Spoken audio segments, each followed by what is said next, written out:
Johanna Béranger, une voix pour le créole et la protection de l'environnement. Dans un discours percutant, Johanna Béranger, ministre déléguée à l'environnement, a dressé un bilan sans concession des erreurs du passé, tout en affirmant la volonté du gouvernement d'insuffler un changement profond.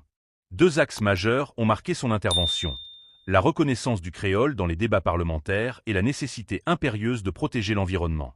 Un plaidoyer pour le créole au Parlement. C'est avec force et détermination que Johanna Béranger a dénoncé l'anomalie persistante qui prive la langue maternelle de la majorité des Mauriciens d'une place officielle au sein du Parlement.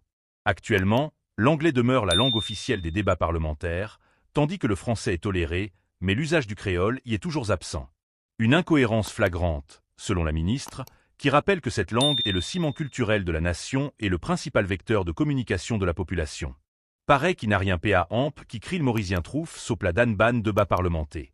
Fin arrive l'air pour Maurisien capave cause au langage dans au Parlement, a-t-elle déclaré avec conviction, appelant à une réforme qui permettrait aux élus de s'exprimer dans la langue que le peuple comprend le mieux.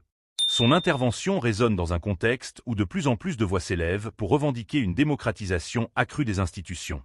Pour elle, il ne s'agit pas seulement d'un changement linguistique, mais d'un véritable levier de participation citoyenne, afin que les débats parlementaires ne soient plus perçus comme une affaire d'élite, mais comme un dialogue ouvert et inclusif. Réparer les erreurs environnementales du passé. Sur le plan environnemental, Johanna Béranger a dressé un constat accablant des choix politiques qui ont, selon elle, sacrifié la nature au nom du développement économique. Elle a pointé du doigt plusieurs projets ayant provoqué des dégâts écologiques majeurs, dénonçant un modèle de développement destructeur qui ne prend pas en compte la fragilité des écosystèmes. Parmi les cas emblématiques cités, la défiguration de la tourelle à travers le développement du projet immobilier Legend, il figure en première ligne. Cette montagne, autrefois emblématique du paysage mauricien, a été marquée par des constructions qui, selon elle, ont bafoué l'équilibre naturel du site. Elle a également dénoncé la construction de routes à Chamarel, réalisée sans un respect suffisant pour l'écosystème exceptionnel de cette région. Un autre dossier préoccupant, selon la ministre, est l'impact du métro sur les inondations. Si le projet de transport en commun a été présenté comme une avancée majeure pour la mobilité urbaine, ses conséquences environnementales n'ont pas été suffisamment anticipées.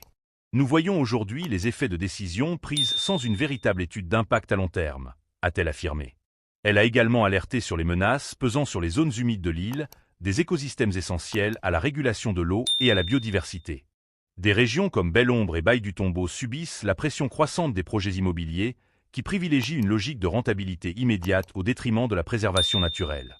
Vers une reconnaissance des droits de la nature dans la Constitution. Mais au-delà des constats alarmants, Johanna Béranger a affirmé que l'heure du changement est arrivée.